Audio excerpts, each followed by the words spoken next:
The Outer Side is proudly supported by Tie Gear. Head to www.tiegear.com to explore the wide range of high-quality camping essentials, including guy ropes, screw-in tent pegs, tie-downs, and heaps more. Tie Gear. Adventure secured. Dog and Gun Coffee. Check out www.dogandguncoffee.com to grab yourself some bloody good coffee ready for adventure. G'day and welcome to The Outer Side. I'm Tony, and in this episode I'm joined by Aidan Stott from Long Range America. How's it going, guys? Welcome to the show, mate. Thank you. Thank you for having me. Did you get that out? Yeah, just about. So for any of you that watched the last episode with Chase, we're still here at Overland Expo in Flagstaff, Arizona. Yeah. The weather is turning it on today. It is freezing cold and it is windy as. So apologies for any background noise. But let's get into a little bit of your story, mate. Yeah. So you've got a funny American accent. Just a little bit. I'm a Boise native, in case you couldn't tell. No, originally from South Africa. Moved to the US about 8 years ago for university. Went to uni here and then kind of got into the off-road overlanding space. Yeah. And I actually lived in Phoenix, not too far from here, for a couple of years. And slowly but surely got into the off-roading overlanding space, if you will. Yeah. And got involved in the industry. And now I've been in Boise for about 4 years.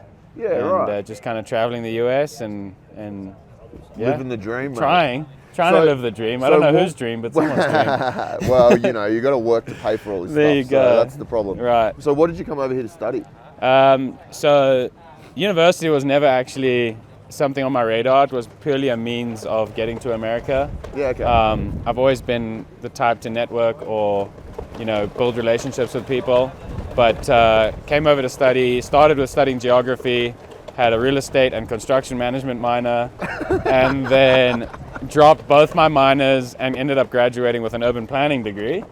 So right. Yeah, and so no real plan. Never looked back. yeah. And now you sell gas tanks. Now I sell fuel tanks and flatbeds and bumpers. So, that's pretty cool. Yeah. So were you into like four-wheel drives and overlanding when you were in South Africa? So growing up in South Africa, I'm sure it's very similar to Australian culture. A lot of outdoors.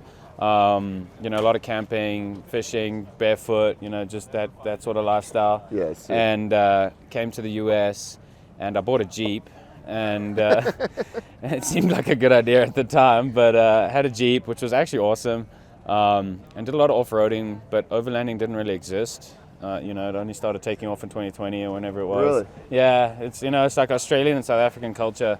Overlanding or touring has been around for years. As long as you can remember. And in the US, it was kind of just camping. And the rigs, it was very kind of exclusive, this whole overlanding space. Yeah. So I just did a bunch of camping, traveled a bunch of the US, the western half at least, and slowly but surely started getting into this never-ending money pit. Oh, well, it is that. And we'll talk about this particular this money never-ending money pit. Yeah, because I also have one of these money pits. Yeah, it's very similar, but, money pit. It's funny, this is only my second time in the US, and obviously, seeing this scene is really cool. Right. But there's this, I guess, perception that America's been doing this forever. Right. And then when you talk to the guys here, they're like, no, Australia and South Africa are the inventors of this, and they look at a lot of the brands that we've got. Yeah. And there's some really strong South African brands here, like Alu-Cab and Bush Company, and the stuff's really popular. Yeah, it's very interesting. The Australian and South African name carries a lot of weight in this industry. Yeah. And especially the products. Yes. For the most part.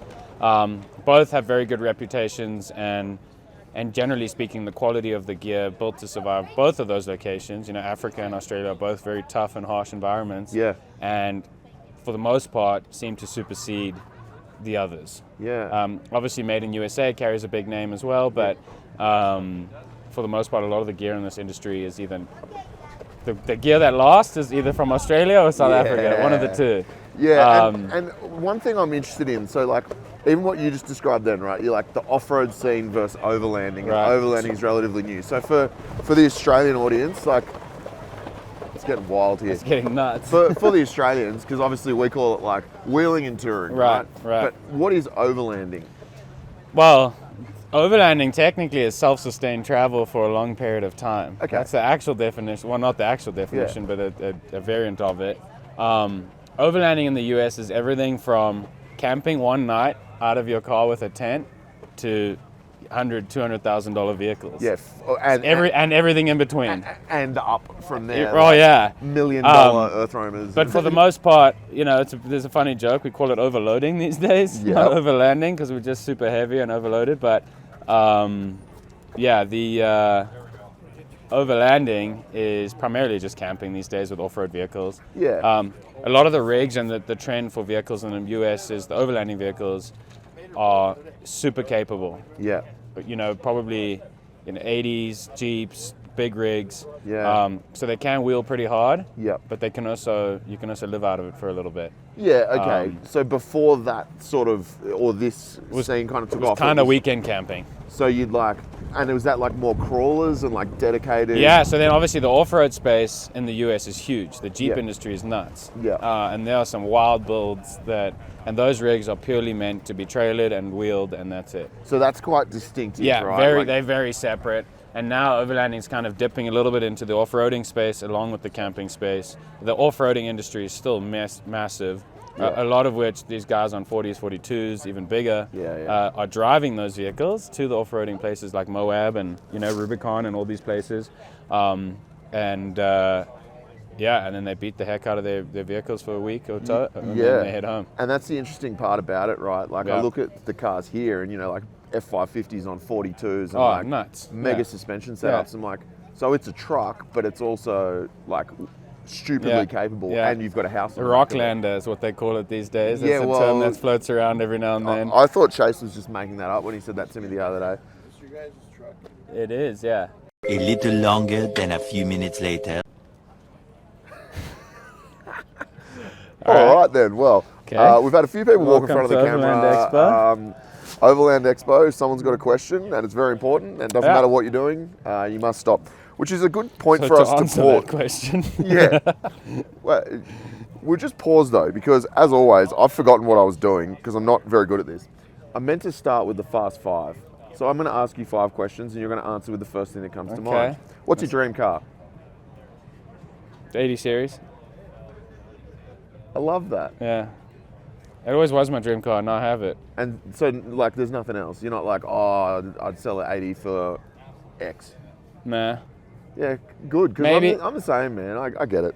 Yeah, I don't think so. Maybe, the only thing that I would possibly do is chop this, stretch it, and put a tray on it. Hell yeah, brother. So it's still kind of an 80, but not. So a double cab chop? Yeah, and maybe even put a 79 cab on an 80 chassis with Yeah, right. Or something along that. Just a bit of a bastardized I like that. cruiser. There's a really nice graphite grey double cab 80 in Australia. Yeah. Stretch. I think I know whose it is, yeah. Yeah, the guy from up in Cairns. Yeah. He's an English fella, I think. Yeah, it's a good looking vehicle. Mate, because most... I'd have to do double cab, I wouldn't do single. Most 80 chops, I think, look horrendous, but his looks in proportion. I agree.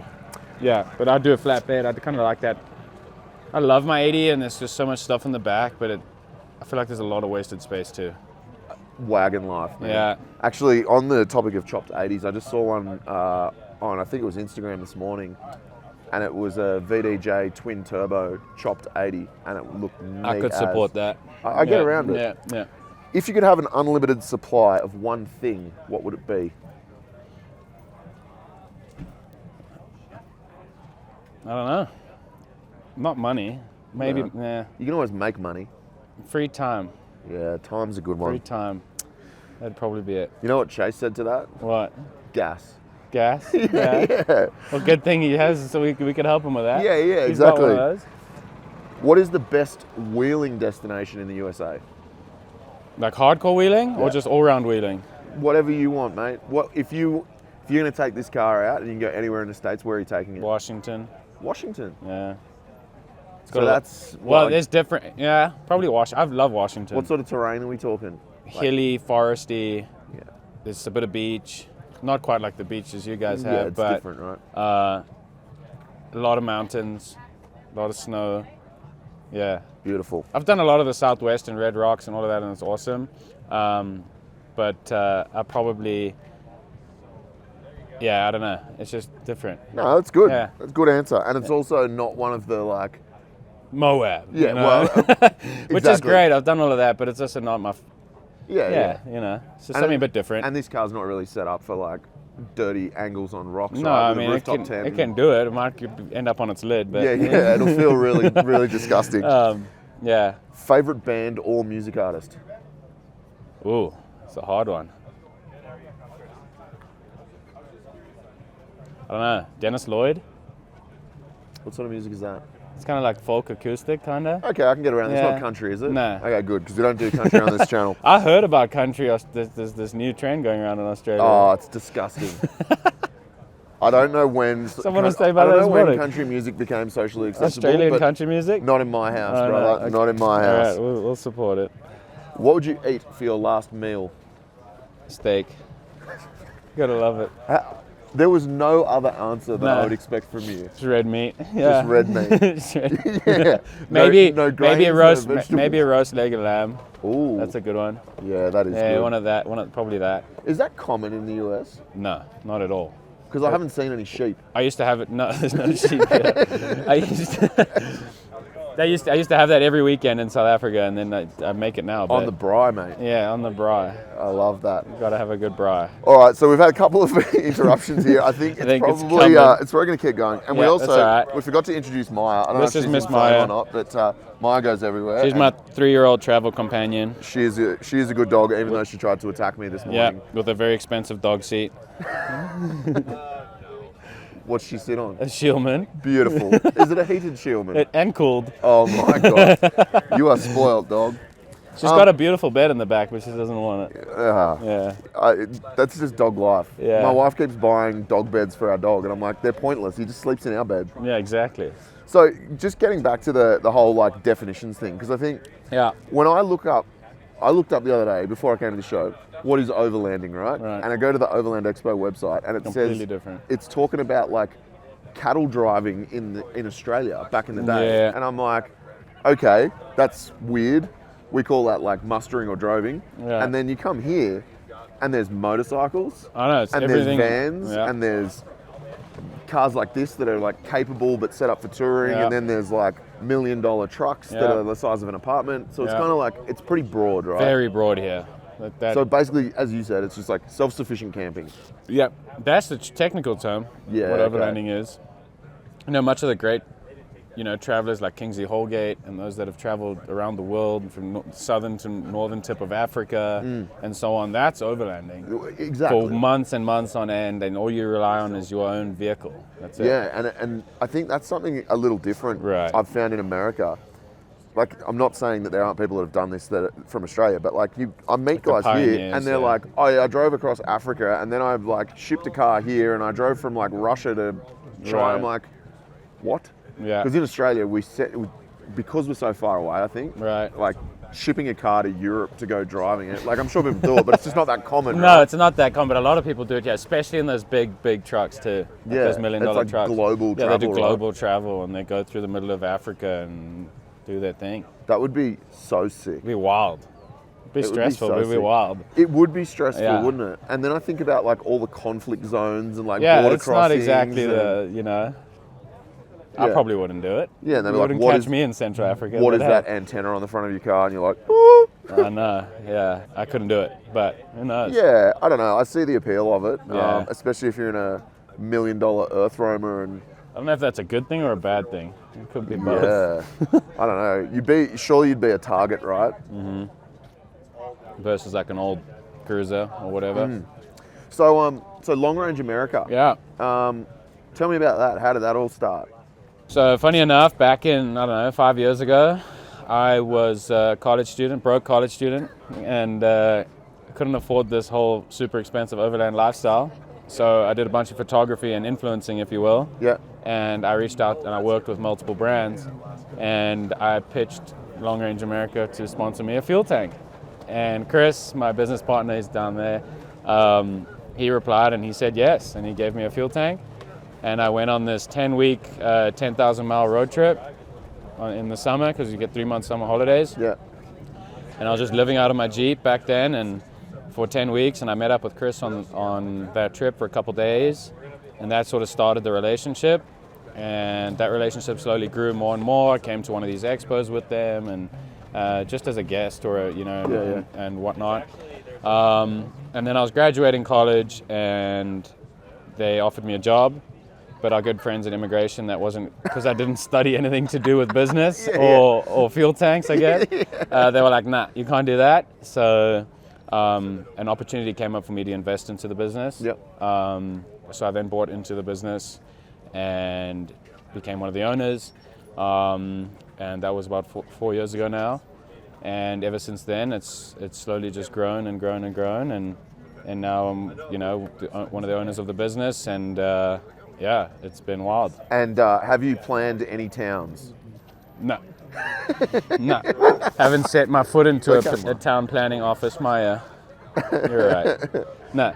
Never look back. Very good. The geography helped quite a bit. Find some good campsites, but other than that, no. The rest of it's history. That's good. I also studied graphic design and have never done a single day's work as a graphic designer. You ever made a logo? Yeah. I have, but I've never been paid for it. And now I run a team of graphic designers, which there you is go. really weird. Isn't that strange how it works? It is. Yeah. So Long Range is Australian product?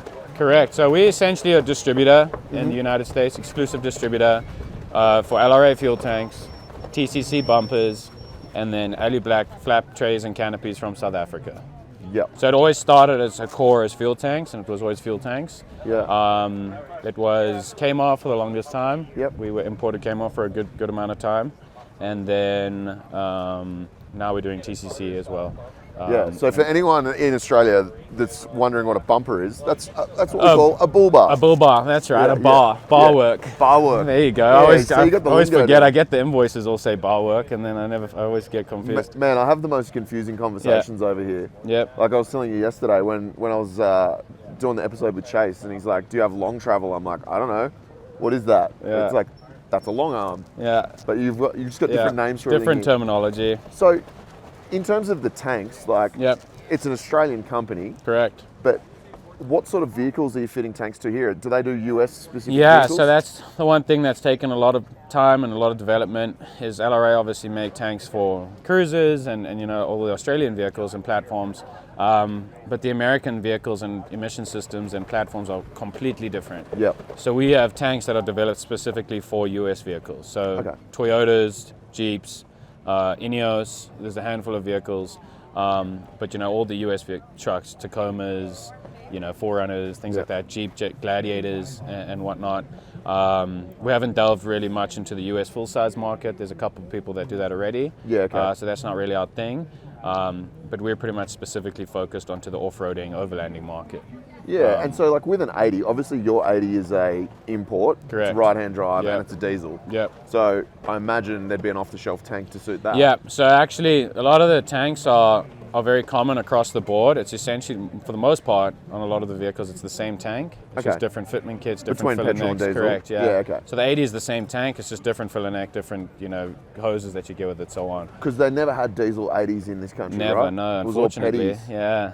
3F petrols. Yeah, I love them in 1FZs. So yeah. Okay, and I guess looking around this show, it's amazing to me, like, the difference in vehicles. Obviously, it's a different country or on the other side of the world, but where at home it's 79s, it's 200s, it's 80s, it's all that sort of stuff. And then, I think there's 3 or 4 80s at this whole show.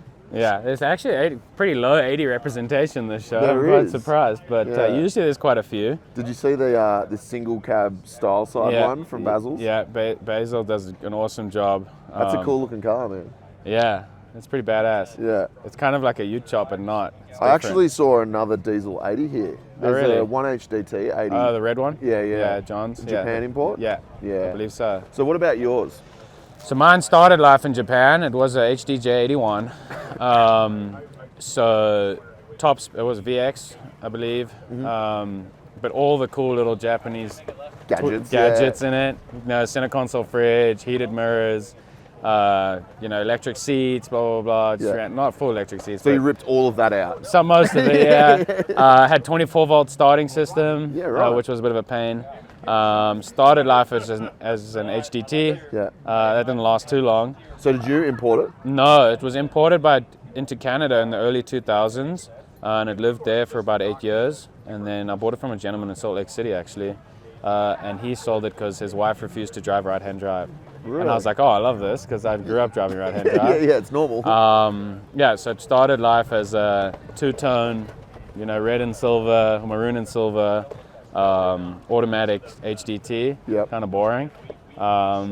And it's changed just a little bit since then. It has, and I guess being an FTE 80 now, Yeah, that's a relatively common swap back home. right. Here it is Not a so much, yeah. relatively uncommon swap. A very expensive swap here, yeah. Yeah, and a lot of the parts that you used came out of Australia, Yep. right? All the performance parts, and for the most part, came out from HD Automotive in AU. So shout out to Hayden. Yeah, Hayden and his crew I had full faith in them. With Yeah, well- tuning, all of it. Yeah, I mean, your car and my car are very similar, Very and much they've got the the same same. bits from HD Yeah. and probably the same tune. Yep. Yeah, they do a really good thing. Yeah. So, what was the motivation for an FTE swap and not like a Cummins swap or something, I guess, more commonplace in America? So obviously I blew up the HDT. It happens. It wasn't even too bad. I was running 20 pounds in it, and so I lifted the head, cracked 3 pistons, and cracked 3 valves as well. Those valve seats. Well, at least you did it properly. Yeah. And then I was like, I had the option to rebuild the HDT and never make more than 200 horsepower And reliably, spend the same amount of money, really. and arguably spend more Yeah. rebuilding an HDT. And I was just, especially in the US, it's very difficult to get that sort of work done here. And so then I was either that, I didn't know what to do if I wanted to do an FT or an FTE. I actually managed to source a 100 series out of South Africa for very cheap. Yeah. And I was very grateful. My dad and his guys at his work just pulled the engine and stripped the whole 100. Oh, beautiful. And then just sent me the engine and harness. Yeah. And then just decided FTE. I thought about Cummins, I thought about V8, but at FTE was direct bolt in. It's an easy swap. And it's also God's motor, so you made the right Exactly. decision. And I'd always dreamed of an FTE, so I was like, let's do it. Yeah. In hindsight, I mean, if I didn't have the access to an FTE, I would have done an FT. Yeah. Because that's a very easy swap and keep it mechanical, no electronics. It's No just wiring, no yeah. wiring, or very little at least. I would have done that, but FTE just seemed like I was in it, so let's just do it. And then it snowballed from You there. just described the exact process that I went through. Yeah. Like, do I need to rebuild the HDT? And then I priced it Yeah. up. I looked at buying a new one from Toyota. Yeah. It was like 30 grand. Yeah. And then FT, if you're going to do it, you might as well go all Well, out. exactly. So the pros and cons between the two, and FT versus FTE, obviously FT is quite a bit better in some Yeah. sense. And a lot of people prefer the FT because of the fact that it's mechanical. But they'll There's never no make the same electronic. power, right? But they'll never make quite the same power or run the same, or as Oh, and like, how's the difference going from a DT to one of these? Like, it's like nuts. a different car, It's right? nuts. This thing rips. Yeah, it Yeah. revs, it's like quiet, yeah. it's smooth, it's everything Yeah. that a DT is. Someone right? asked me the other day, how's it so quiet? How do you have a straight pipe? And I was like, that's just an FTE. It's Yeah. just purring. It's quiet until Yeah. you stomp on it. Yeah, and then it's not quiet. Yeah. Yeah. So, is there any support for FTEs in America? Like, Yeah. is there people doing There's swaps? a couple outfits doing swaps. There's a few Land Cruiser shops. There's one in Idaho, right down the road from us, who actually helped me quite a bit with mine. South to North Land Cruisers. They build beautiful ground-up nut and bolt restorations. Oh, true. There's a couple shops in Washington, so there's some aftermarket support. It is a little bit of an unknown in the US. Availability on parts is quite tough. You can get the standard parts, fuel filters and so on. But almost any and all performance parts are brought in from AU. From Australia? Yeah. Yeah. So in that sense, like if you blow a turbo, you're not just going to go buy one tomorrow. Yeah. So in that sense, it's a little bit difficult. But a lot of online support as well. Yeah. And I'd never rebuilt anything before, so I got the engine out of 100, which had full Toyota service history, had 300,000 kilometers on it. Got it super cheap. And then And then fed at 30 PSI. No, actually, I rebuilt the whole engine. Oh, really? Yeah, I stripped the whole engine and rebuilt it. And you did that yourself? Yeah, so I bought the sick. service manuals, and that's like God's book. Yeah. And I rebuilt the entire engine step by step. And it was all within factory spec, didn't need any machining. Yeah. It was all within tolerance, which is crazy. Then I just built it to be reliable, ARPs, all the things. So we had that conversation. yeah. About head studs? It should tell them why you should do ARPs So, and 30 pounds of boost. So Aiden and I were chatting in Colorado last year, and I was looking at his car because it's, as I said, a very similar setup to mine. And he's like, "Oh, so you got ARP head studs?" And I went, "Nah, I don't need them." And then like a month later, I lifted the head on my motor, abusing it. So Yep. just put the head studs in the motor. Yeah, and then you don't need to, obviously factory studs are pretty good and factory rods are all great. Internals and FTE are really strong. But I just figured while I was there, I may as well do it. They also didn't make 350 horsepower from factory. This is true, and you double the power of an engine, Yeah. it tends to maybe not be so happy.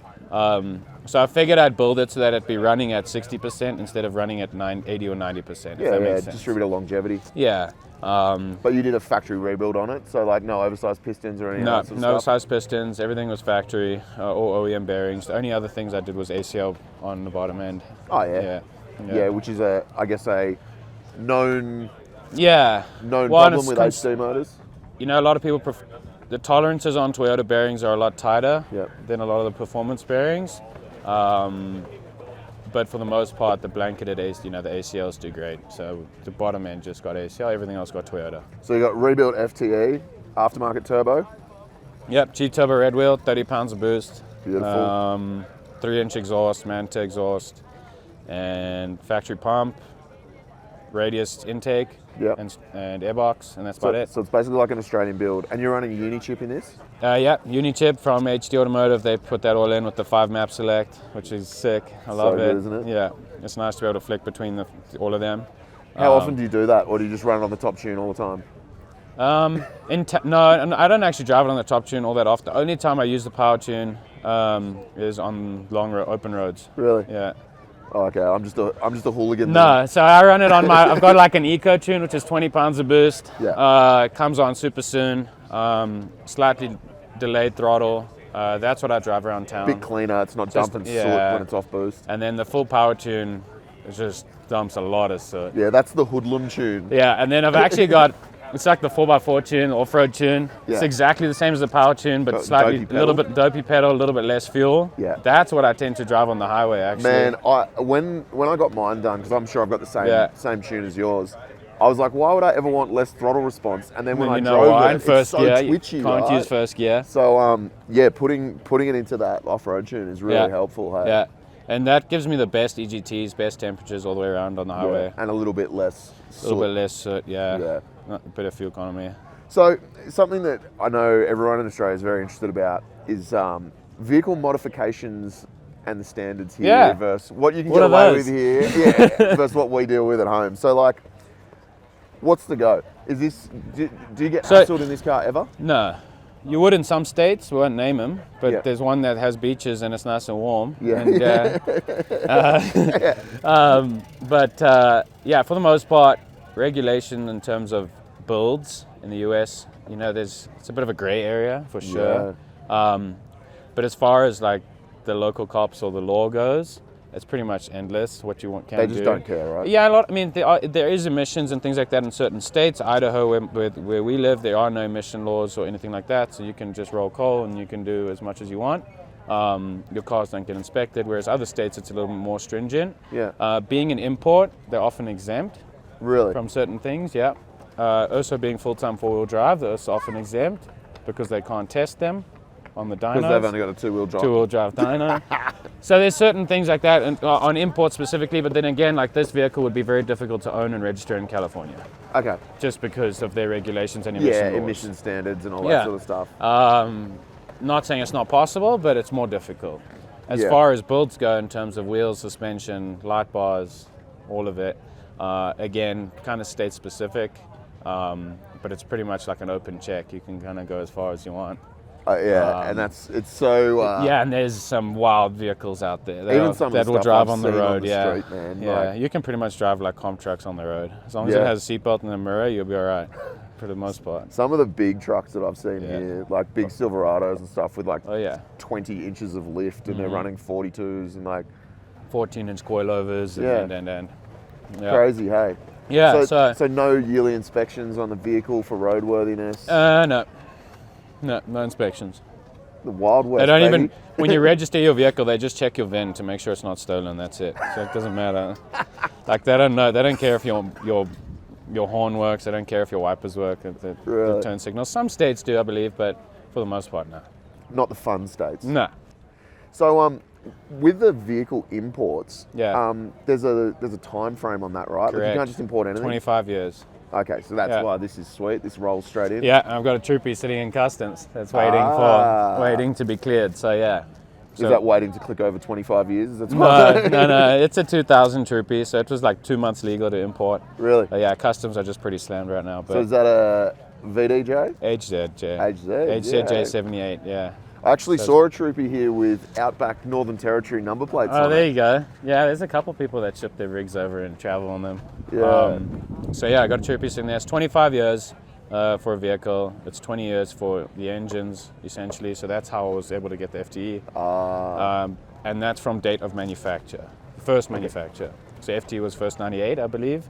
Oh, so just from when that model Yeah, so variant you could get a started. 2000, don't quote me, Yeah. you could get a 2009 FTE, but because they were first manufactured in 1998, they're eligible for import. So yeah, and then all vehicles are 25 years. And being right-hand drive, doesn't matter, no one cares. No, it doesn't really matter. As long as once it reaches that 25-year threshold, it's somewhat it's mostly exempt. Yeah. Again, some states are a little bit more Of picky course, than yeah. others. Yeah. We'll just don't worry about that bottom We just corner. leave that one over. Yeah, and I'm not going to say the name because I don't want to get cancelled in that state. Yeah, I might. But Yeah, that's fine. So what's the process like in terms of compliance? Do they do like an inspection on it, or are they again just yeah, like, it's pretty intense. So we obviously import and we're in that world all day. Yeah. So we're pretty familiar with it.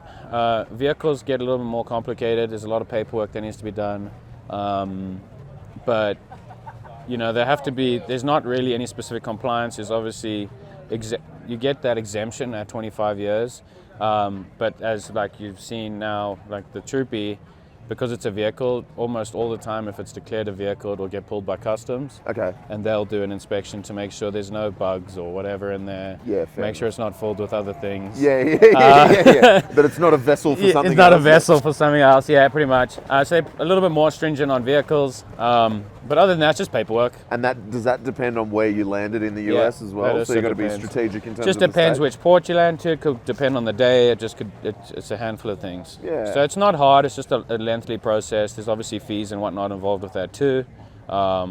But we move containers every other month, so it doesn't really matter for us. It's familiar to you. Yeah, and we don't really do that much. We just have all our paperwork people do that for us. But if you were to do that on your own, it can be a lot more difficult. And there's some services that do it for you too, but it's always hard to find one that is not going to give you the runaround. So why a Troopy? I don't know, good question actually. Well, Specifically, why an HZ Troopy? well, because so it's first year of coil front. Yep. So that's a bit of an upsell. We've only have 75s here. Okay. Prior to that. We just had space in a container, so we figured we'd fill it with a car. And then we bought this Troopy and we were going to sell it. And then I was like, maybe we'll keep it. But there's a big trend in the US now about wanting to be inside a vehicle, Yes. which is huge. Roof conversions and that sort of stuff. Roof conversions and you know, being inside, you know, a lot of these big slide-in campers and things like that on the US trucks is definitely the way forward, or maybe not the way forward, but a lot of people, trend, a lot of people just don't want to sleep in a tent anymore, or have to climb a ladder. Is that because of bears, or is it because of the cold, or? Yeah, probably most likely weather. Yeah, okay. There's not bears aren't really an issue. I've had a couple encounters with bears, but it's not as bad as Africa. I love that you say that a bear is not an issue. I would say that a bear is a significant issue. Bears aren't a cat, so they're not going to come and hunt you down. They're opportunistic. Yeah. So it's I just the think there's a weather. big trend about weather. You know, the US gets very cold and there's a lot of snow. Yeah. You know, I love snow wheeling, I love snow camping, but it gets pretty rough. And then it also gets super hot on the other hand as well. Yes. And I just think the comfort of being able to be in the vehicle, out of the wind, out of the elements is pretty nice. Yeah, and I've noticed there's like a lot of diesel heaters and like everything's getting a even like everything gets a little diesel. combustion stoves in vehicles. Yeah, It's- like marine stoves. Yeah. Yeah, it's awesome. Like Troopy's getting a diesel heater for sure. Yeah.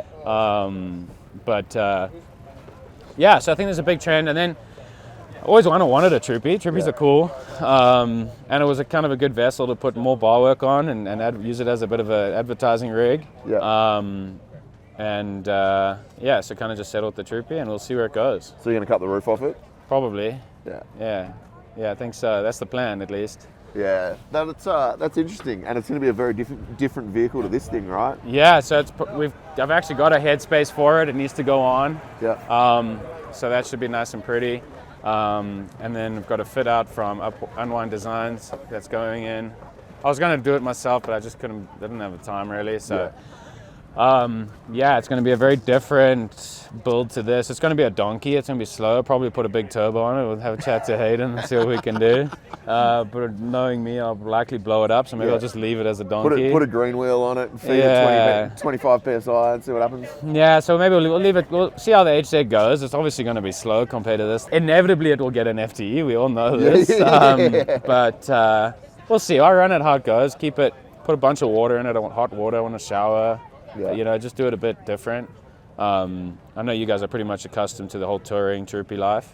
Yeah, it's not a life I've ever participated in, but it's a massive thing. And and then I might the roof conversion. Yeah, is the ticket, right? Yeah, and there's just so much space in there. Yeah, it's just such a square truck. And I think for like solo or maybe couples travel, it would work. Right. I'm past that point. I now have a daughter, so yeah, you're out of speed. You need a US truck. You need a Ram 3500. I need an Earth Roamer, but I need someone to fund an Earth Roamer for me. But yeah, I mean, I see the appeal. I was looking at even one of the Ineoses that is set up here. Yeah, so cool. And it's got like it's the like roof 20, conversion on it and everything. And I'm like, it's our version of a Troopy these days, really. Yeah, and if I was a single dude traveling, I'm like, I can see the appeal. And obviously they're not as capable, not built to be as capable. I mean, they can be, but they're not really built to be as capable as like an 80 or things like that. But a lot of the US, a lot of the Southwest, New Mexico, Arizona, Utah is like Troopy heaven. Yeah. Long dirt roads, a little bit of off-roading, kind of remote travel, beautiful scenes. And it's just like, and I was that's the ask lifestyle. That, like, I mean, I'm sure you've seen lots of the content out of Australia. So you see, when we say we're like touring, there's often a fair bit of like pretty serious wheeling thrown in the mix of that. Yeah, it can happen here too. Is it similar here? Similar here too, but if you choose so. Okay. So you're not like limited, and a lot of there's trails called like the Maze, and they're a couple 100 kilometers, a couple 100 kilometers long or whatever. In the US, there's not really anywhere that's more than 300 to 500 kilometers without service stations or petrol stations, gas stations. Yeah. Or a little town. Yeah. Okay. So it's not as remote, but there's also a lot of public land and a lot of public roads here, and wheeling roads. Yeah. That are not maintained. Okay. Yeah. So like we were chatting about that with Chase around like BLM land and recreation land and OHV and all different terminologies. Yeah, so what are we talking? Is it like fire trail sort of stuff, like gravel roads? A lot of fire trails, gravel roads, hard tracks. It just depends. For the most part, it's free reign in terms of travel. Yeah. There's not a lot of private property on the western half of the US. So there's not any farms or anything like that for the most part. There's a lot of open cattle ranging too. Where people have their cattle grazing, so there may be some fences. On public land? Correct. So there may be some limitations there, but otherwise, as far as it goes, it's pretty much free roaming. Yeah. Which is amazing. Yeah. The amount of public land, and coming from South Africa, everything's private. Yep. You can't you drive on someone's farm, you're gonna get shot. Yeah, yeah. Like actually. Yeah, like literally. Versus here, it's unbelievable, and people can't even fathom the scale of the US. Like, I want to go to Moab, and then maybe can we go to like Washington?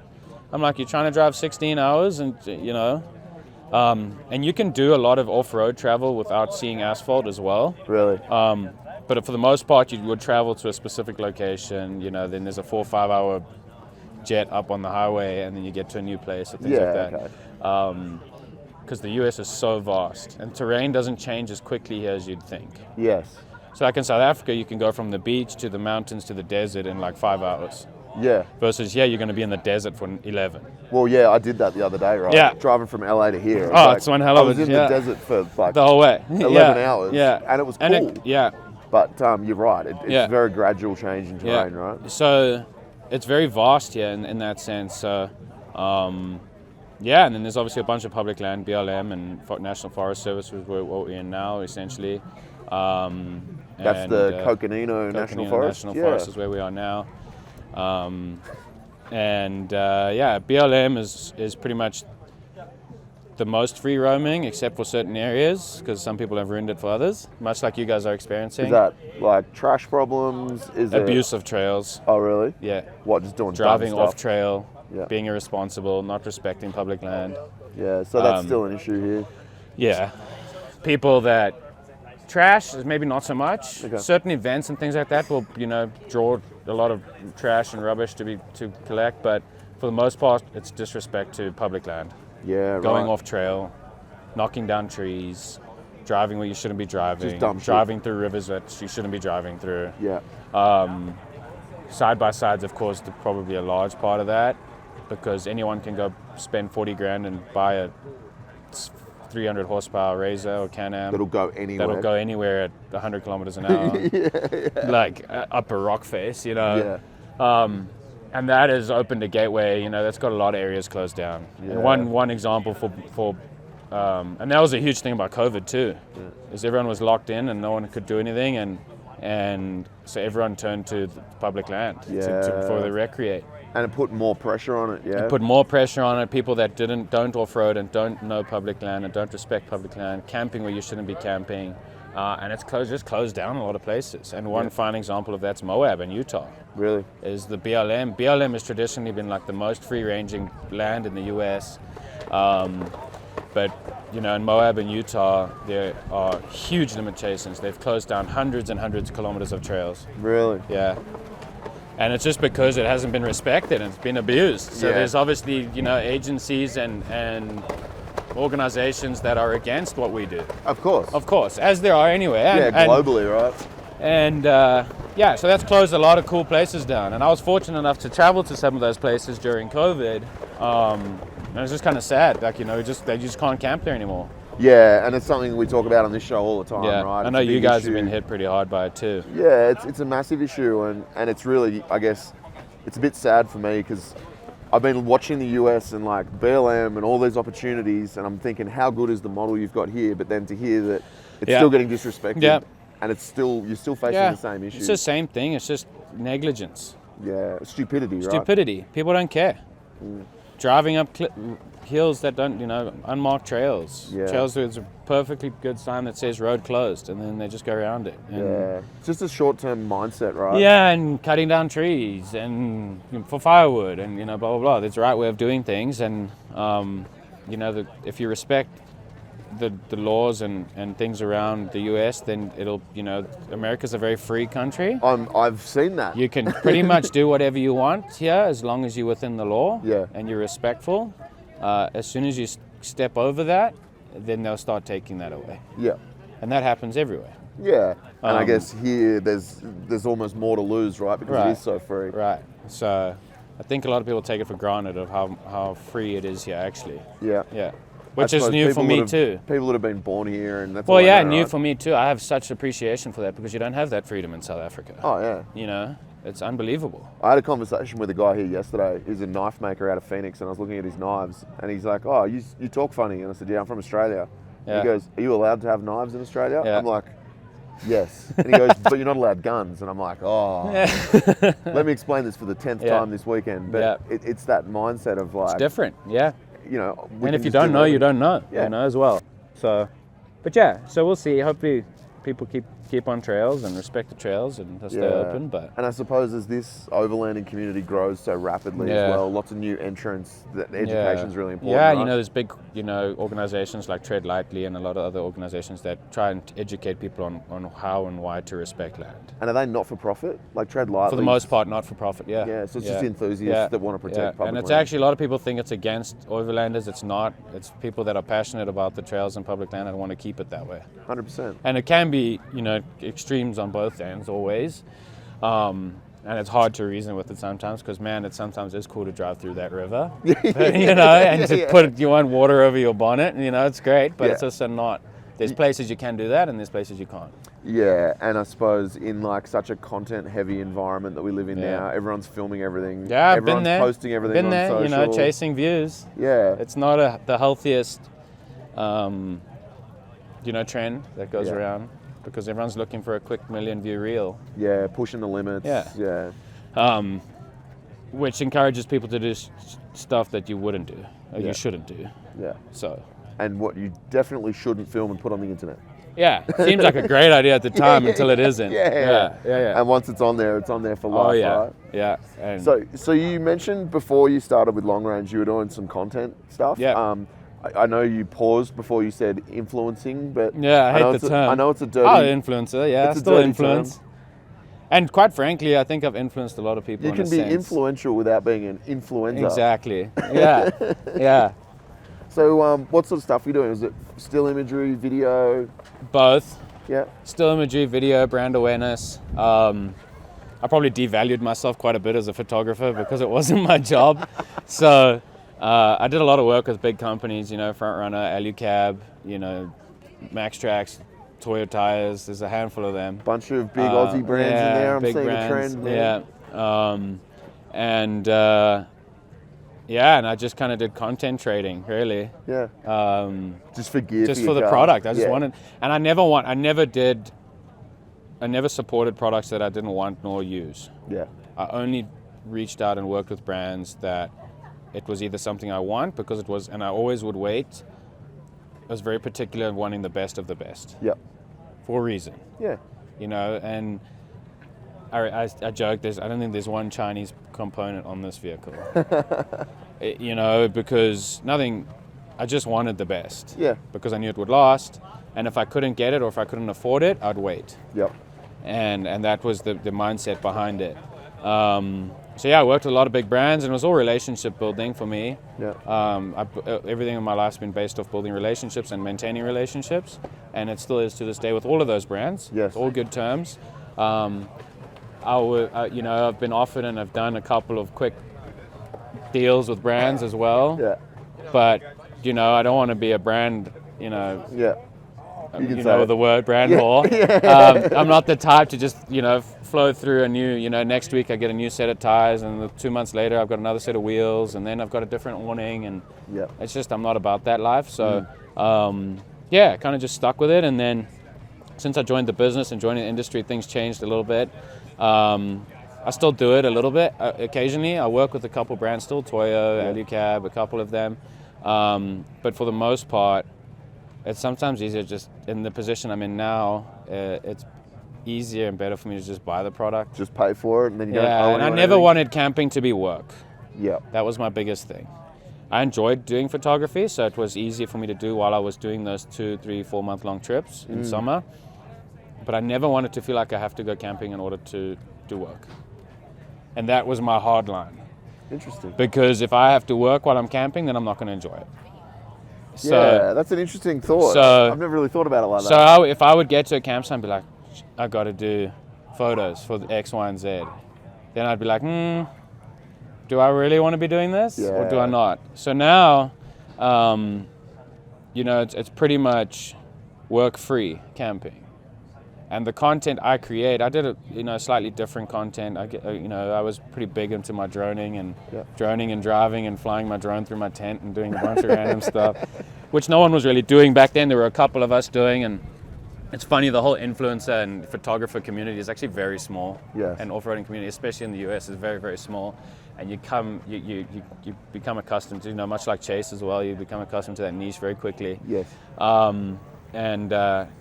Yeah, man, it's just a grind. We would go camping, and just because it wasn't my job, I would get to these campsites with a lot of these influencers, and they'd be up at 5 o'clock for sunrise, up until 12 p.m. doing Milky Way shots, and I'm just there having a beer and drinking a coffee in the morning. They get back, and it was just like, it's a grind, that lifestyle. Yeah. And I respect it for sure, but I couldn't do it, I don't think, full time. But yeah, and since then, it's afforded me some amazing opportunities, and I've built some amazing relationships with very big brands too. Yeah. And it's really weird how it all worked out, but yeah, ever since I got into the industry, I just kind of, a lot of the times I'll just buy something if I need it. It's often simpler that way. Yeah, it's just a little bit easier. But I'll do the occasional brand deal here if it's something, if it's beneficial to both myself and the brand, then I'll do it. Yeah. And I suppose, like, you know, whilst your personal position was like wanting quality products and only Right. wanting to support good brands, Right. now in the position that you're in Right. with long range, Well, and that's the basis of our business too. there's also Right. there's more at stake, right? Correct. You don't want to be there flogging some No. cheap, nasty thing No. when you're selling. Well, and that's the quality products, basis right? of Long Range America is we only sell and represent high quality brands that we are happy to put our name behind. LRA is, you know, have been around for a very long time and are very respectable around the world. You know, the cruiser company are up and coming, a young company, but you know, brick and mortar, mom and pop shops. We tend to shy away from big corporations and big brands and things like that, and you know, overseas manufacturing we try to avoid. We will avoid, depending on which overseas. Yeah, which Not if overseas? it's- One overseas, but Yeah. yeah, you know the overseas. Yeah. Yeah, and then you know, so everything we've done is brick and mortar, and you know we want to work directly with the owners of the businesses. We don't want to be dealing with, you know, on a corporate level. Yes. That's just not what we do, and for the most part, it just depends. You know, it just gets difficult when it gets that big, and we've always been, you know, with LRA, that's where the business started, and we work with Roger and Arnie, the owners of LRA, of course. We've known them for a long time, and they're awesome. We work with Oliver from the cruiser company, and it's very, very beneficial. And then much like Alu-Black and the new flatbeds and canopies, we also work directly with the owners, and we tend to build the businesses together. So we start small, and then we tend to grow together. Yep. And also, it's purely based off relationship. I love that. Yeah. That's Yeah. good. And you know, when we first met, it was like seeing an old friend. Yeah. It's like we'd spoken on the internet, but then known other for years on Instagram, but never met. Yeah, hello, internet friend from across the It's world. funny how that happens. Yeah, My but best then- friend today is I met on the internet however many years ago. It's weird, isn't it? Yeah, it's strange. And like some of my best mates now are people that I've 100%. met through Instagram, through Yeah. the full drive Isn't community. it odd? Yeah. And it's like that shared interest, Yeah. and then you meet people. Very and you're few like, people know who I am, but everyone knows who my car is and my dog, and that's about it. Well, They're like, "Who are you?" And well, I'm like, I walked up to Chase and introduced myself in Colorado, and I was like, "Hey, I'm Tony," and he's like, "Huh?" I said, "Tunes," and he's like, "Hey!" yeah, You know, like- exactly. you know, like People, yeah, I get okay. that all the time. They're like, "Oh, is this Maya?" And I'm like, "Yes." Who are you? Yeah. I'm her dad. I'm the owner. Yeah. Oh, yeah. oh, all right. Oh, nice to meet you. Yeah, I'm the bloke that keeps this thing alive. Yeah, so pretty people much. know your car and your dog, and then Very you as much like a my distant car, third. yeah. Very much my car, and then in the last couple of years since I got her. And that's one thing that I've noticed here is like the freedom of dogs. Oh, she lives a very good life. Dude, like She even come- this event, right? Well, like, the fact she drove down with us from Idaho, and but like the Overland Expos, dogs everywhere. Oh, All yeah. the booths have got like dog treats and dog Yeah. bowls. But then I went to the Grand Canyon the other day, Oh, yeah. and everyone's walking around Yeah. with their dogs in a yeah, it national can park. be tough in some national parks, but yeah, a lot of the national parks do have areas where you can take dogs. They're getting a little bit better with that. Better and as in more freedom. more freedom. A lot of the parks, it's very difficult to take dogs on trails and things like that. Okay. Understandable, because someone no doubt ruined it for the other rest of the Yeah, dog yeah. owners at some point in time. Yeah. But there's also wildlife and things like that in national parks.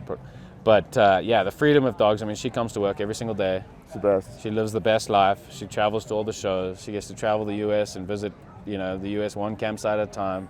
Which is all any dog wants, is to spend Oh yeah, as she's much just time living with the their owner dream as possible, yeah. right? And yeah, so she's very spoiled. But it's also so amazing to be able to do that. as Yeah. well. It's so foreign for us. Yeah. Like back home, Yeah. we've got so much in the way of restrictions with dogs. Really. Yeah. Yeah. State forests we can take dogs, but like national parks, you can't even have a dog in your car. Really. Like yeah. you can't drive through a national park with a dog in your car. That's Or it's wild. like thousands of dollars in fines. Yeah, it just make it so difficult. Yeah, but Yeah. I think in the Overland community especially, it seems like dogs are like Yeah.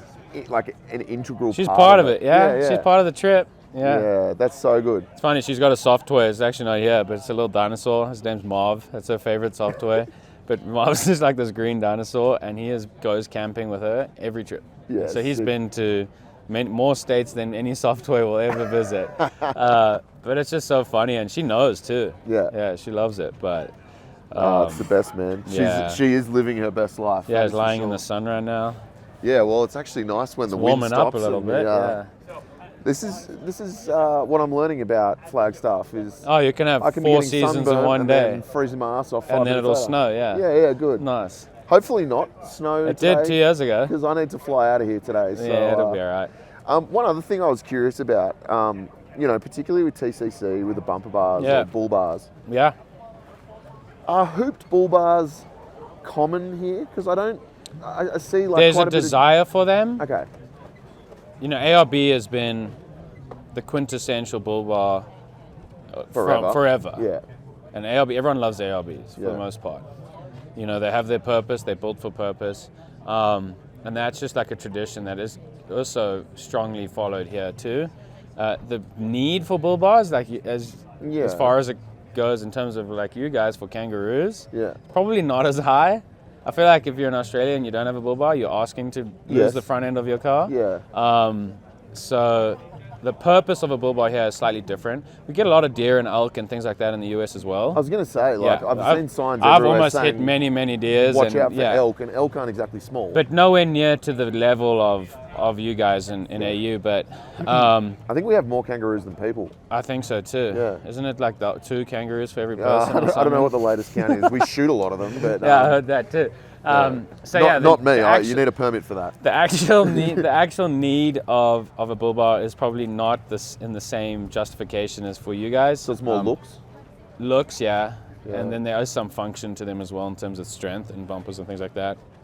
As far as it goes with TCC, we've been working hard with them and the crew over there to develop a modern take, high clearance, heavy duty, hardcore off-roading bumper For that an can 80. survive for all platforms. Yeah, okay. Especially cruise. Obviously, they're cruisers Yeah, primarily, but they also delve into other, platforms as well. An ARB is a beautiful bumper, great bumper, but may not survive the hardest wheeling in a sense. And it's not And really it's not the ARB's high market, right? No, that's not their purpose, and it's also much more affordable, and it's half the price, and it's maybe not as high clearance. It's more of an OEM plus application. Yes. Versus TCC, we've pushed really hard to kind of be maximum clearance, maximum protection, maximum strength. Yeah. But still keep it simple and classic. Yeah, and that's, the bar. Yeah, that there's you some just- wild designs out there, and you could Yeah. do some, the new front bar that I just put on the 80. It's just beautiful. It's timeless design. Yeah. But built strong enough that it will, survive any of the trails here. Absolutely. I'll throw a photo up for anyone watching. Any day of the week, yeah. Of the front of the car, because it does look Yeah, good, and it's it is that mean. classic look, right? Yeah, and it's mean. And full hoop bull bars are not common here. No, and that's To why get- that's why I asked. To work and manufacture and move and bend tube that big and thick is expensive and difficult, and you need pretty intense machinery to do so. And it's just not something that most just manufacturers tend to do. It's really interesting because I look at like the American styling of like like a I don't know, I guess you call it like an OEM bumper replacement. Right. So it's like a plate bar Right. with no hoops on it, and Right. that's becoming really popular in Yeah. Australia. Yeah, But and then I there's- look at that and go, but if you hit a roo, you're going to smoke the front of your car. Yeah, and there's a big desire for hoopless bumpers here as well. Yeah. They do look very good. A lot of them is just to gain clearance for the most part and add Yeah. some protection for rocks. Yeah. But yeah, if you have an animal strike, you're gonna be in trouble. I have no intention of ever hitting an elk or a moose or any of those. I would with one of these. It'll be all right. Yeah. Well, maybe not. Yeah, you hit it maybe at not its an elk. knees. Maybe a deer. You hit its knees and its body comes through the windscreen. Yeah, and then there's some benefits as well to a lot of AU manufacturing that you have very strict and stringent laws regarding bull bars and Yeah. tow capacities and things like that, and airbag compliance, which a lot of US manufacturers don't have. Yeah. There are almost no Because there's no regulation. There's almost no regulation with regards to armor here. So that's a huge upsell too, with the front bump bull bars being airbag compliant, crash tested. That goes a long way. And as far as rear bumpers go, do you call them rear bars? Rear bar. Rear bar. You were doing really well with the Aussie lingo there, because messed I'm it. trying to remember what you guys call Just stuff. a bumper. The bumper is what you take off to put the bar work on. As far as rear bars go, having rated tow capacities and things like that is huge. Yeah. Quote me if I'm wrong, but I don't think there's any US manufacturers that rate their tow capacities. They I'll don't take have your word to. for it. Yeah. Yeah, they're engineered and built to tow, but they're not rated. Yeah, right. They don't have that little silver sticker that So says you can tow if 3.5 something goes tons. wrong, then insurance. Yeah, and that's like, that little silver sticker that says you can pull 3.5 tons with an 80. Not that I would want to, but maybe this one would Is be yours rated to 3.5? What year is this? the bar is rated to 3.5. No, but not the car. The car is rated to 3. What year is it? 91. Oh, you'd be 2.5, 2.5, baby. yeah, there Same you go. as me. It could probably tow 3.5 now. Mate, this would tow 5 tons. Yeah, no worries. But not legally. So yeah, the bar is actually overbuilt. Yeah. Which is what you want, Which is right? what you want. Yeah, and we've pushed really hard to maintain that high clearance, ultimate protection, quarter panel hoops, but still keep it traditional. And 80s are a pretty popular car here, right? Very popular, yeah. Yeah. Yeah, cruisers are gaining popularity every day. Yeah. Yeah. Which is a bit of a concern for me in some respects, because as soon as America starts importing something, the price globally goes up. Yeah, 80s have been imported. But there's enough 80s here. Import 80s have come down in price quite Have they? significantly since COVID, yeah. Yeah, because COVID was crazy. Yeah, it was times. crazy crack money, especially 200 market. Yeah. But I would foresee 100 series probably going up a little because they're going to get more and more popular. So what's like a stock FZ80 in good condition worth here?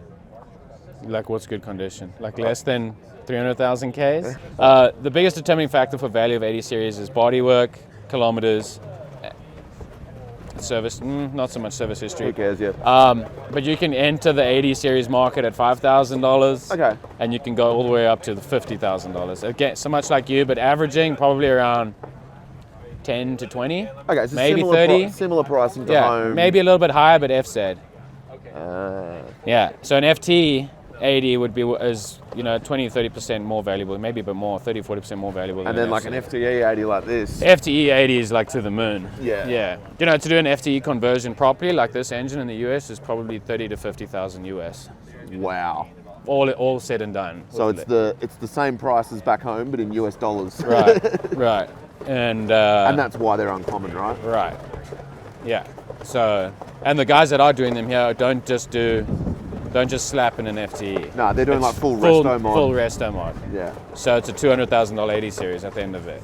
I've been following for a long time Corsetti cruisers. Oh, beautiful. The 60s with the LSA and like full resto mod interior. I'm like, if I had the money, that would be an amazing drive 100%. car. I'd never wheel it. Yeah. I would never put it on dirt, but 100%. just as a daily drive, I reckon it'd be amazing. Well, and it's just like, that's the thing, is like, it'd be so hard not to use it.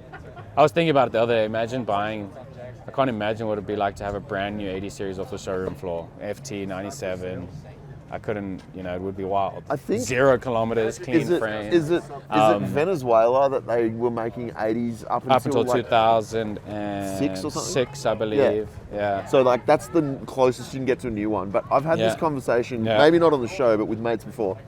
Toyota, if you're listening, and I know you're not, but if you are, if anyone knows anyone at Toyota, send this to Toyota.